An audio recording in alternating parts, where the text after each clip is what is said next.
Dan Keane, good morning.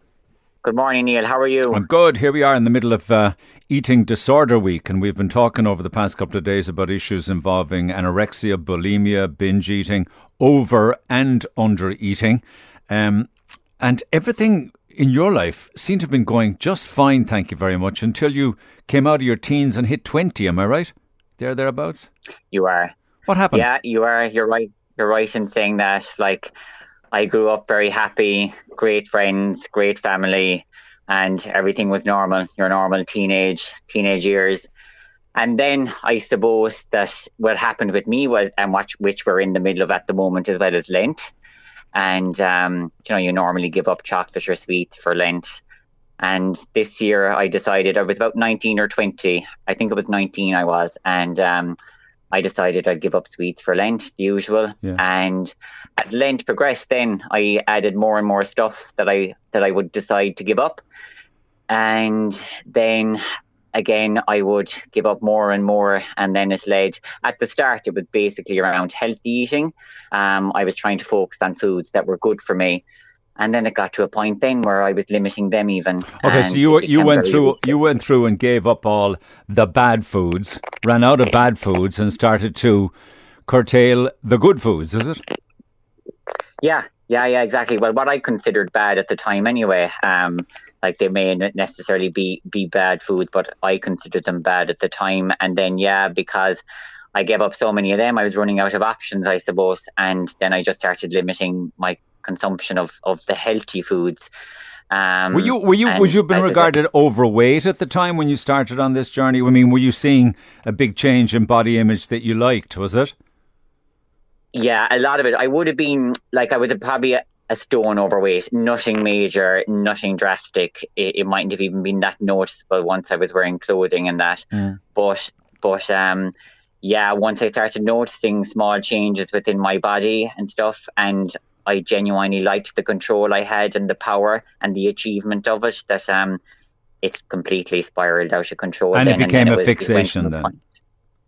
Yeah, it did. It was no longer healthy. It had tipped over to being seriously unhealthy. Yeah. So your whole day and every waking moment evolved around food as opposed to food avoidance, I suppose, was it? Yeah, like it's gas to think that your whole day, your thought process and everything of your day is planned around food, but it's the food avoidance. You're trying to avoid food, try to get away without eating.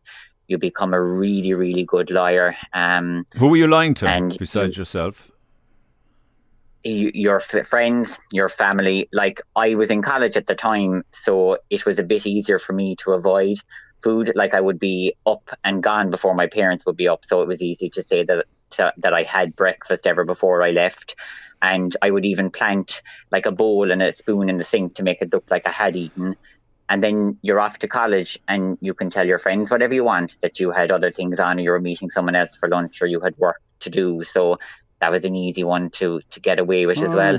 Yeah. And you planned quite well, didn't you? You really put a lot of thought into this, the bowl in the sink and everything, to fool your parents. You do. Yeah. You do. You really do. Yeah. And were you weight obsessed with regards to? Did you check the scales as to what you weighed every day or something like that? Yeah. Every day, yeah. And if I was at home for the entire day, I could step on it over 50 times easily. But I'd say I never would step on it any less than 30. It's the first thing you do the minute you wake. You jump out of bed and you check the scales. And if they were up? You brush your teeth. If they were up, which would be very uncommon when I was in the very bad parts of it. If they're up, then your whole day is ruined. The guilt, trying to figure out why it was up when it wasn't up yesterday. But then if it was down, the sense of achievement, and you would be much happier for the day if it was down. If it was the same, you'd be happy. But if it was down, you'd be definitely ecstatic. Yeah. Oh my God, up to 40 or 50 times a day. And across a day, getting up on a weighing scale 30, 40 or 50 times, would the weight be fluctuating every time? All the time. But because you become you're so good at it, and you're an expert on the weight at what times of the day, you wouldn't have to write any of this down, because you become so obsessed nothing else matters.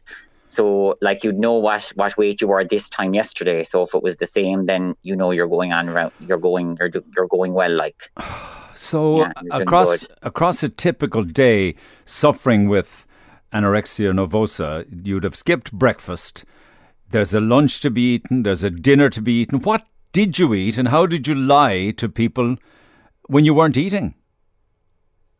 Yeah, you at the start, like as I said, I was eating some food and I was eating healthier options, but I was restricting them. But then as time went on, of course, for the weight to continue to drop, you had to continue to drop your food consumption. So you would eat less and less. Um, some days it could be a couple of pieces of fruit. You relied a lot on coffee. Um, if you had to eat something, if you were going out for a family meal or something, you'd order a salad, you'd pick at it, you'd toss it around the plate. You'd have lied to say that you were bloated or you didn't feel well, etc. Or you'd say that you've already eaten. Mm. Or what I used to do in college was I could finish early of a day, but I wouldn't return home until after actual meal time for dinner. So I could say that I ate in college, but that meant then spending hours on end just trying to find stuff to do to occupy yourself until you actually could go home. But Dan, were you not starving? You know, you're saying pushing things around the plate, ordering a salad. Like, were you not craving food, calories, energy? Yes, 100% you crave food and you become fixated on foods. Like if I was watching TV, it sounds a bit crazy now, but if you're watching TV, we'll just say, for instance, I don't know, what did I watch at that stage? Probably Home and Away or something. But you don't actually see what's going on the actual screen. If there's someone eating in the background, that's what you're focusing on, what they're eating and things like that, because your body's starved and it's craving that food. But hunger pains, yeah, at the start, but then they seem to drift off as well, and you don't actually feel hunger as much as you But used you to. must have And been then in pain. I mean, you must have been suffering from shocking cramp. I mean, I know any time that I go too long without eating from one part of the day, or even if I fast for 24 hours, I get 36 hours, I get incredible pains and cramps. Were you not living with those kind of things?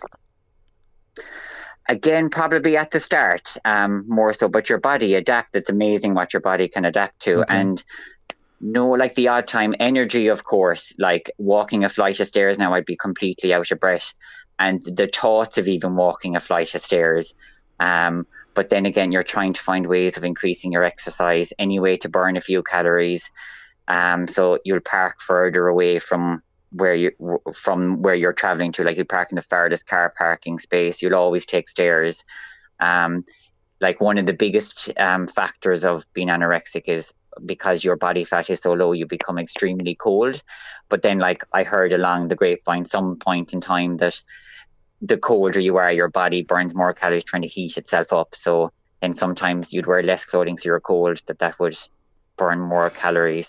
Oh, Um, okay. Constantly cold, yeah. constantly, because you had no layers of fat; they were all gone. So were you actually searching for hints and tips then online from anorexia groups or something?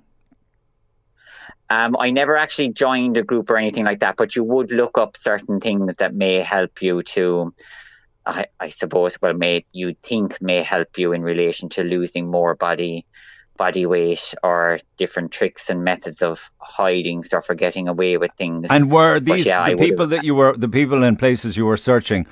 Would it be fair to say that they were encouraging you to keep, these kind of sites to keep losing the weight? Is it?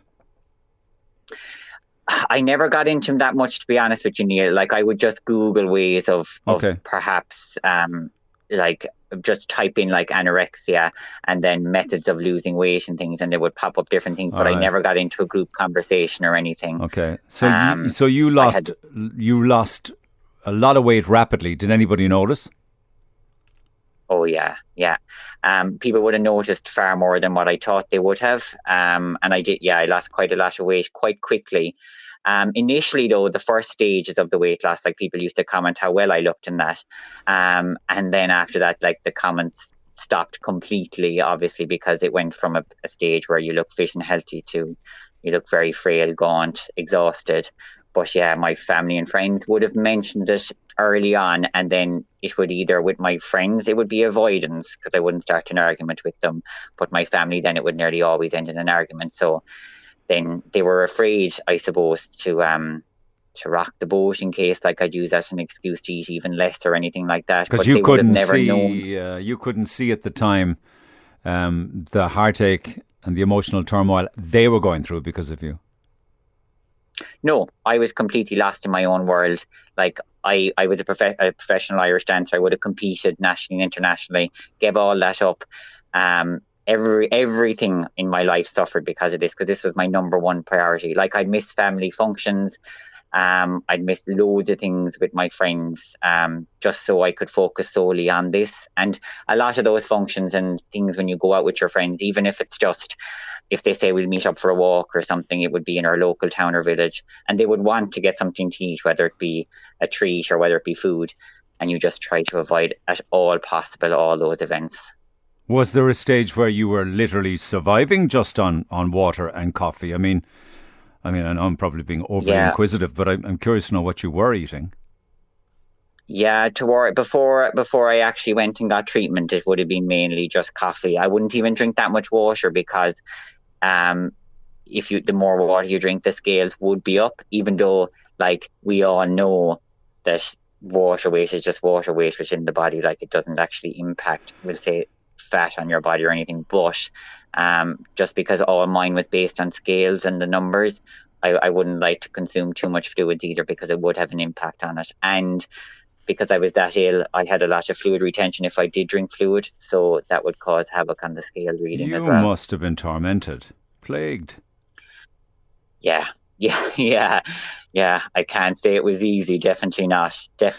So it has made me stronger. Yes, but you had to get stronger. At what stage did you realise that this was not something you wanted to spend the rest? God, you wouldn't have spent the rest of your life because you ultimately would have passed away, wouldn't you? So how did you fix yourself? Yeah. What was the moment, for instance?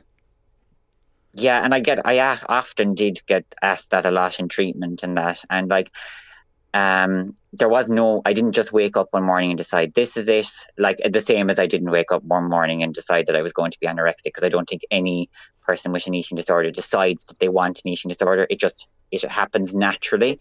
But I suppose I remember coming home from a family funeral, and I was driving home from Donegal to Cork, which is a long enough drive anyway. It's torturous enough, but I was just sore. My whole body ached, and I just remember I couldn't stop crying the whole way home. And I was traveling alone, which I decided to do because, again, I would be able to avoid any food stops or anything. And I couldn't really figure out why I was crying, and it wasn't in relation to the funeral I was just at, but I don't know, it's just pure exhaustion. And that night I decided, which I would have decided on many other occasions, that right, I'm going to get up and go to the doctor the following morning, and we're going to get this some way sorted anyway. And the following morning I did actually get up, and I don't know what it was or anything, but I was just strong enough to go to my local GP. And then the process started about finding a way to recover from this. But like I went through several different treatments. I went to a local treatment centre as an outpatient. Didn't work. It didn't work for me. It could work for others. It just didn't work for me. Then I went to Dublin to a specialised inpatient programme in Lois Bridges in Dublin. It's specifically for eating disorders.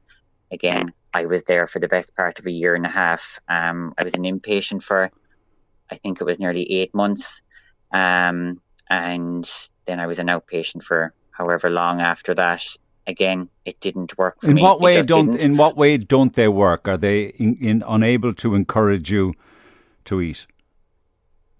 They're doing all the right things. All the right facilities are in place for you. You have therapy.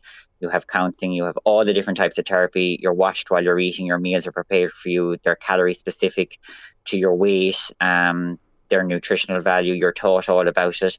But I suppose at the time as well, Neil, I wanted to get better, but I just wanted to wake up better. I didn't want to have to go through all this ordeal. Okay, the journey, yeah. You wanted to get to the destination without putting in the journey.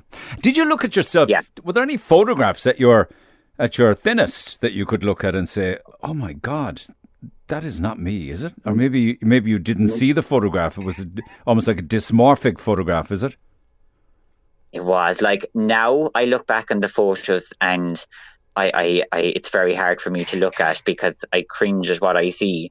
It wouldn't be at all how I would like people to see me. But at the time, no. Like if I looked at a photograph, I may see something completely different to someone else. Like I would just pick out an area that perhaps I think, God, I look a bit bigger there, Oh dear or me! something like that. So you have to But manage your thoughts every single moment of every day, don't you? yeah, you do. And You do. but You you did definitely turn do. the corner by. I know I'm probably cutting short to this, but you decided to. Was it nutrition, weight training, exercise? Was it a combination of that with Eric Mara?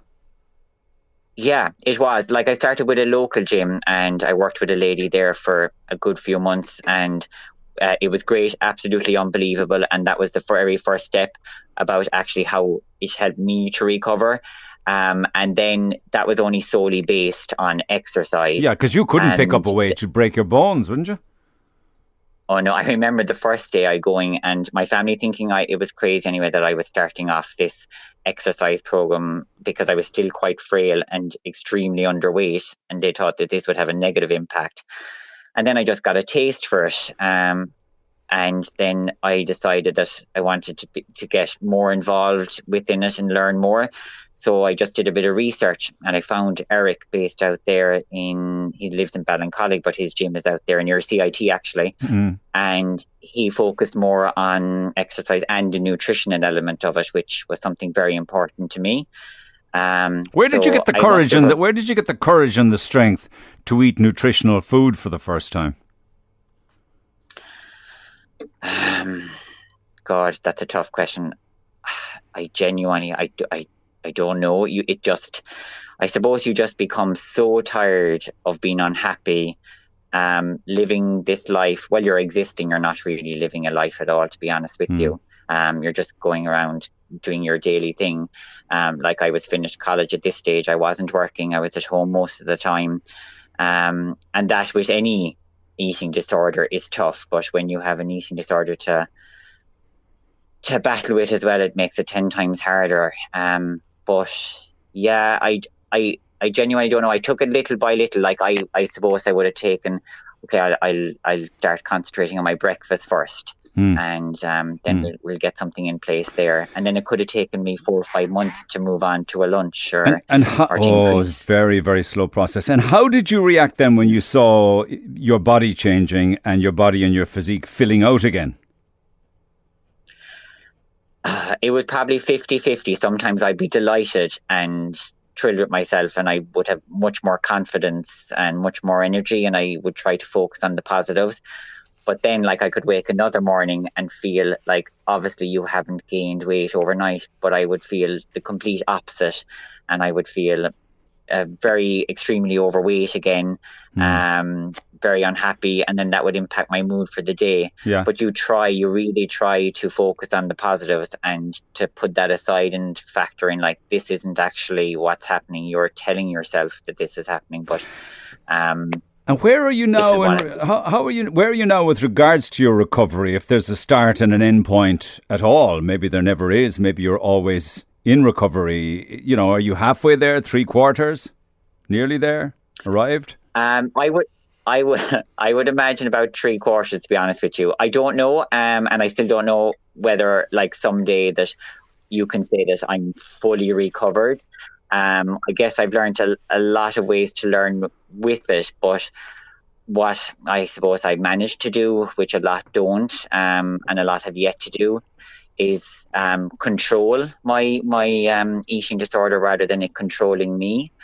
Like, I still have issues around food. I still have many different types of foods that I would never eat. Like, I still wouldn't have eaten chocolate or anything since being sick. There's different, like, takeaways would be non-existent in my life. Why is that? I still just consider them bad foods, and the guilt, I suppose, is a lot to do with it. If I eat a takeaway, I could be 2 weeks, I'd imagine, feeling guilty for that. And again, it would consume my entire day. and for the next 2 weeks feeling guilty on eating that. So you're eating healthy, but are you eating as many calories as you need every day? Are you up around 1,800, 2,000, 2,200 kind of thing? Anywhere near that yet? No? Oh, yeah. Yeah. Well, no, I would be. Fine, yeah, then. Definitely. You're rocking and rolling. Definitely. Well, and what do you think of the world that we're living in now? Certainly with regards to the pressures amongst all generations, not necessarily just the young, and their own body image, and the pressure that they feel when they look at social media and see what a lot of the time is doctored photographs and filtered photographs of others. Do you have thoughts on that? It must be tougher now than ever before for people. I'd imagine it is. When I was younger, like, we didn't have the same accessibility to these accounts and Instagram and things like that. Not that I'm that old, but I didn't. So I'd imagine the pressures are much more extreme on younger people today and older people. I filter through my Instagram once a month, and anything that I don't like the look of and that's not actually educationally teaching me about fitness and nutrition, I delete. If there's anyone just putting up photos of an end of themselves and they're promoting, I suppose, what they consider the perfect body, then it's not for me anymore, because what we're seeing in the photo they don't even see, because as you said, they're all doctored in that.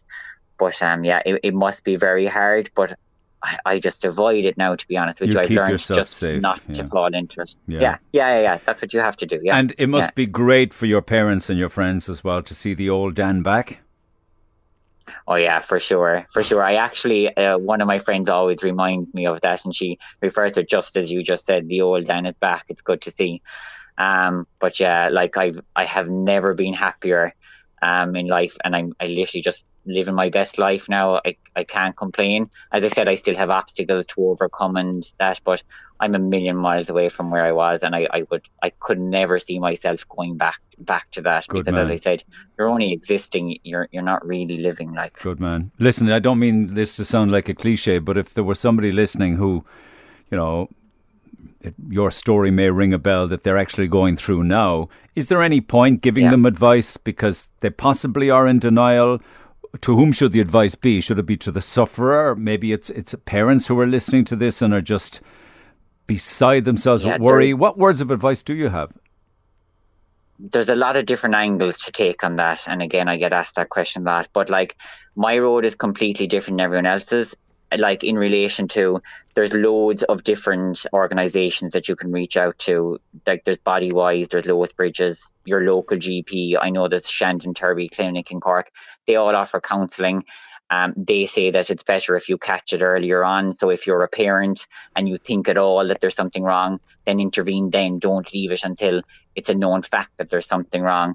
But then in my case, it was nutrition, exercise. It was working with Eric, tailored made programs, build a trust with him. Like, he's amazing. Like, for me personally, like, Eric did way more for me than any hospital doctor or therapist did. And I will be forever grateful for him. But again, like, the person that is suffering from the eating disorder kind of needs to be in the mind frame to, one, get help, accept help, and to work damn hard at getting better. If it's a minor, then the parents need to step in good and early and try to get it resolved and reach out to any of these organisations. But there's no one fix for all. I think there isn't. I think it's like many disorders of people who have issues going on in their lives that they have to be at that point where they want to change.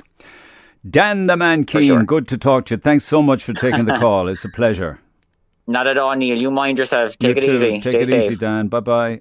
Cheers, Neil. Bye-bye. Bye-bye. Cheers, Neil. Bye-bye. Bye-bye. Cheers, Neil.